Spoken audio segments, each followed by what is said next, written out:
സിയാറത്തിൽ ശ്രദ്ധിക്കേണ്ട ഒരു മർമ്മപ്രധാനമായ കാര്യം, ഇന്ന് പലപ്പോഴും പല നാടുകളിലും അശ്രദ്ധരായി പോകുന്നത് സാധാരണക്കാരുടെ മക്ബറകൾ സ്ത്രീകൾക്ക് അനുവദനീയമല്ല. ഇപ്പൊ നമ്മുടെ പള്ളിസ്ഥാനം ഖബർസ്ഥാനുള്ള മക്ബറ, അവിടെ എന്ത് ചെയ്യുക, സ്ത്രീകൾ വന്നിട്ട് ഇങ്ങനെ സിയാറത്ത് ചെയ്യുക, അല്ലെങ്കിൽ അങ്ങനെയുള്ള പള്ളികൾ വന്നിട്ട് മസാറകളിൽ നിന്നിട്ട് സ്ത്രീകൾ വരിക, അത് ഇസ്ലാമിന് വിരുദ്ധമാണ്, അത് ശറഇന് വിരുദ്ധമാണ്. എന്താ അങ്ങനെയാണ്? അതവരുടെ ഹൃദയത്തിന് പ്രയാസമുണ്ടാക്കും.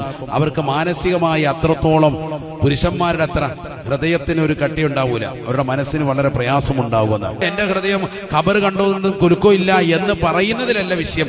ദീനൊരു വിഷയത്തിൽ പറഞ്ഞാൽ അത് പരിപൂർണമായി മുറുകെ പിടിക്കുക എന്നുള്ളതാണ്. സ്ത്രീകൾക്ക് സാദാ സീത ഖബർ ഉണ്ടല്ലോ, നമ്മുടെ പള്ളിസ്ഥാനിലെ ഖബർ, വാപ്പാടെ ഖബർ, ഉമ്മാടെ ഖബർ, കൊച്ചുമ്മാടെ, എളാമ്മാടെ, മൂത്താപ്പാടെ ഖബർ, അത് പറ്റൂല. മഹത്തുക്കളുടെ മഹാന്മാരുടെ ഖബർ സിയാറത്ത് അനുവദിക്കപ്പെട്ടിട്ടുണ്ട്. അത് ഫൈനഹ തുദക്കിറുക്കുമുൽ ആഖിറ, നിങ്ങൾക്ക് ആഖിറത്തെ കുറിച്ച് ചിന്ത വരാൻ അത് കാരണമാണ്. അത് പുരുഷന്മാർക്ക് സുന്നത്താണ്, ഏത് മഹാന്മാരുടെയും സാധാരണക്കാരുടെയും. പാപ്പ ഉമ്മാക്ക് മരിച്ചാൽ പിന്നെ വീട്ടിൽ ഇരുന്നിട്ട് യാസീനോദ്, ഖത്തമോദ്, ദിക്ർ ചെല്ലുക, 70,000 തഹ്ലീൽ ചൊല്ലി ഹദിയ ചെയ്യുക, ഖത്തമോദി കൊടുക്കുക, ഇതൊക്കെ സ്ത്രീകൾക്ക് പറ്റും. പള്ളിയിൽ എന്തുണ്ട്, ഒരു മഹാന്റെ മക്ബറയുണ്ട്, ആ മക്ബറയുടെ ചാരത്ത് നമ്മൾ വന്നു. അപ്പൊ അവിടെ നിന്നുകൊണ്ട് തന്നെ നമ്മുടെ വാപ്പ ഉമ്മാക്കൊക്കെ കൊണ്ട് ഒരു ഫാത്തിഹ അഷ്ടം ഓതി ആയിക്കോട്ടെ.